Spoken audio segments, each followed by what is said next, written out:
Media के लिए जो मुद्दा है वो सबसे अहम मुद्दा है इस समय। हिंदू मुस्लिम पोलराइजेशन कहाँ कराया जा सके। जो ये आयुष मलिक का केस है, आयुष मलिक कन्वर्ट होके मोहम्मद अली बने, तो इसमें भी अभी आप देखना पाकिस्तान से तार निकाल दिए जाएंगे। खान मीडिया है, जो तलवे चाटने वाला मीडिया है, जो 2-2 रुपए में बिकने वाला मीडिया है, अब वो सारा का सारा मीडिया शामली पहुंच गया है और आयुष मलिक को परेशान कर रहा है। जैसे घटना सामने आई, शामली से आयुष मलिक नाम से एक युवक है, उनके पत्नी पे आरोप लगा, पत्नी के घर वालों पर आरोप लगा धर्मांतरण का। हालांकि आयुष मलिक जो है वो मोहम्मद अली बने हैं, वो कह रहे हैं कि मैंने किसी के दबाव में जो है धर्म जो है परिवर्तन नहीं किया, इस्लाम धर्म अपने खुद से अपनाया है। तो इस पर फिर भी उनकी पत्नी की गिरफ्तारी हो जाती है। तो डॉक्टर उमेश यादव हमारे साथ इनसे बातचीत करेंगे। सर पहले स्वागत है। जी बहुत बहुत धन्यवाद। ये जो केस है, आए दिन उत्तर प्रदेश में कहीं ना कहीं धर्म को लेकर, हिंदू मुस्लिम को लेकर कुछ नई नई खबर आ जाती है।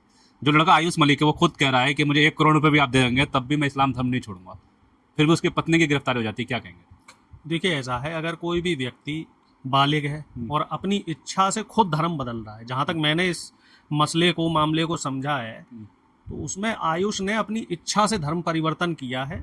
वो इस्लाम धर्म की किताबों को, उनके जो ग्रंथ हैं उनको पढ़ के उससे इन्फ्लुएंस हुआ और उसने अपनी मर्जी से उसको अपने आप को कन्वर्ट करके मुस्लिम धर्म में अपना लिया है। तो इसमें कोई गुरेज नहीं है और ऐसा कोई एक उदाहरण नहीं है।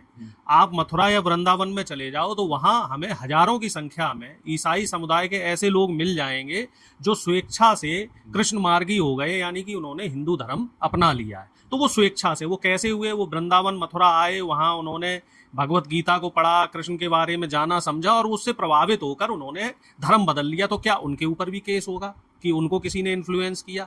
या फिर हम साउथ में चले जाएं तो वहाँ बहुत से जो हिंदू धर्म के लोग हैं और उसमें ज़्यादातर दलित और जो पिछड़े समाज के लोग हैं वो कन्वर्ट हो गए, ईसाई कन्वर्ट हो गए। तो अब उन पर केस करोगे क्या? ये जो सभ्यता है या रीति रिवाज है या बोलने बैठने का जो सलीका है, तरीका है, ये सभ्यताएं अलग अलग तरह की सभ्यताएं हैं और ये पहले भी इस तरह के कन्वर्जन्स होते रहे। लेकिन पहले चूंकि बीजेपी की सरकार नहीं रही तो आज तक कभी इन बातों का कोई इशू नहीं बना है। ये एक सामाजिक परंपराएं हैं, चाहे वो हिंदू धर्म की अपनी एक मान्यता है, मुस्लिम धर्म की अपनी एक मान्यता है, सिख धर्म की अपनी एक मान्यता है।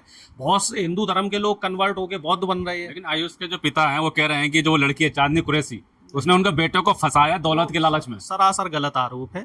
आयुष समझदार है, बालिग है, और जो लड़की है तो वो भी समझदार है, और दोनों लोगों ने, मतलब आयुष ने अपनी स्वेच्छा से धर्म परिवर्तन किया है।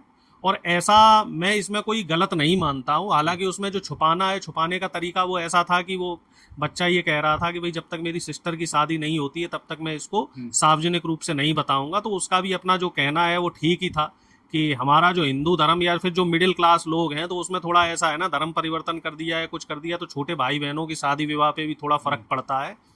मैं जहां तक इस बात को समझता हूं तो मुझे इस बात में एक चीज ये समझ में आ रही है, ना तो इसमें आयुष को कोई प्रॉब्लम है, ना जो बच्ची है चांदनी उसको कोई समस्या है, ना उनके घर वालों को समस्या है। जो लड़के के पिता हैं वो बीजेपी आरएसएस के लोग उनको उकसा रहे हैं। अगर वो बीजेपी आरएसएस के लोग उनको ना उकसाएं तो मुझे नहीं लगता कि उनको भी कोई समस्या आएगी। अभी कुछ हिंदू धर्म के लोग भी कन्वर्ट होके मुसलमान बने थे, मेरठ और उसके आसपास की घटना है। तो अब उसमें जो कन्वर्ट होके जो मुसलमान बने हिंदू धर्म के लोग और कुछ मुस्लिम धर्म के लोग हिंदू भी बने हैं, तो उस पे क्या है, सियासत होना शुरू हो जाती है।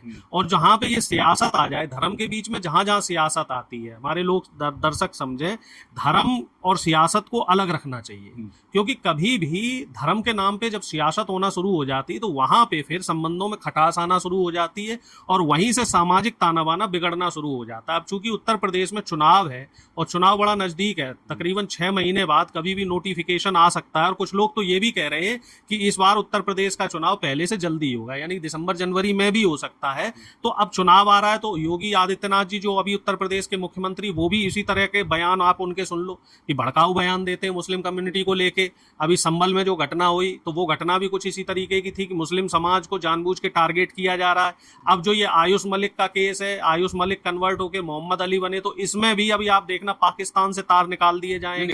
ये कहा जाएगा कि ये जो आतंकवादी संगठन है उससे इनका जुड़ाव है, फिर कहा जाएगा कि आईएसआई का इसमें पूरा इन्वॉल्वमेंट है, फिर ये भी कहा जाएगा कि जो तमाम इस्लामिक संगठन है वहां से फंडिंग हो रही है। ये सब कहा जा रहा है, लेकिन जो आयुष मलिक है उसने साफ तौर पे बयान दे दिया है कि मैं किसी के दबाव में इस्लाम धर्म ने कबूल किया, किसी ने मुझे इस्लाम धर्म ने कबूल किया, अपने स्वेच्छा से, मुझे मेरी मर्जी थी, मुझे अच्छा लगा इसलिए ये मैंने कबूल किया, तो उसकी पत्नी की गिरफ्तारी हो जाती है, इस पे क्यों? नहीं, ये सरासर गलत है। पत्नी की उसमें कोई गलती नहीं है और इस पे सियासत हो रही है। पत्नी को इरादतन एक मुद्दा बनाने के लिए कि हिंदू मुस्लिम का एक एंगल बने। और पश्चिमी उत्तर प्रदेश में चूंकि मुसलमानों की आबादी अच्छी खासी है, 24-25% मुसलमान है, तो वोटों के पोलराइजेशन के लिहाज से इस तरह का काम बीजेपी सरकार द्वारा करवाया जा रहा है और इसके लिए आयुष को मोहरा बनाया गया है, आयुष की पत्नी को मोहरा बनाया गया है। लेकिन इस मुद्दे में कोई दम नहीं है, कोई जान नहीं है। पूरी नेशनल मीडिया लगी हुई है, वहीं सुबह से शामली में हर चैनल, बड़ा चैनल आयुष का इंटरव्यू लेते हुए दिख रहा है। ये तो देखिए, गोदी मीडिया का चरित्र तो पूरी दुनिया ने देख लिया है कि गोदी मीडिया का क्या चरित्र है। ये गोदी मीडिया वही है जो नीट के मुद्दे पे नहीं बोला, सीबीएसई के मुद्दे पे नहीं बोला और जो पेपर लीक हो रहे हैं तमाम और परीक्षाओं के उस मुद्दे पे नहीं बोल रहा है। और जब विपक्ष का कोई भी व्यक्ति या कोई सोशल एक्टिविस्ट या कोई शिक्षक अगर सवाल करता है तो उनको वो दो कौड़ी का बता देता है। विपक्ष से कह देता है कि तुम जॉर्ज सोरोस की जो कंपनी है उससे फंडेड हो, जबकि जॉर्ज सोरोस की कंपनी का जो सीधा सीधा नाता है वो सत्ता में बैठे लोगों से। हरदीप पुरी की बेटी का जॉर्ज सोरोस की कंपनी से फंडिंग हो रही है, लेकिन उस पर सवाल ना होके सवाल होने लगते हैं जो बीजेपी से सवाल करता है। धर्मेंद्र प्रधान का इस्तीफा विपक्ष मांग रहा है, लेकिन मीडिया उस पे कोई भी सवाल खड़ा नहीं कर रहा है। और जो तमाम तरह के संगठन इसमें इन्वॉल्व हो रहे हैं या नेता जो विपक्ष के नेता हैं, चाहे वो अखिलेश यादव जी हों, राहुल गांधी जी हों या और भी तमाम नेता हैं, जब इस पे सवाल कर रहे हैं तो इन लोगों को देशद्रोही बनाने की कवायद विपक्ष द्वारा किया जा रही है। मीडिया के लिए जो मुद्दा है वो सबसे अहम मुद्दा है इस समय। हिंदू मुस्लिम पोलराइजेशन कहाँ कराया जा सके, इसको पश्चिम बंगाल में जब चुनाव था तो वहां इसकी पूरी बिसात बिछाई गई, आसाम में चुनाव था तो वहां पूरी बिसात बिछाई गई। अब चूंकि उत्तर प्रदेश में चुनाव है तो पूरा जो भाड़ मीडिया है, जो तलवे चाटने वाला मीडिया है, जो 2-2 रुपए में बिकने वाला मीडिया है, अब वो सारा का सारा मीडिया शामली पहुंच गया है और आयुष मलिक को परेशान कर रहा है।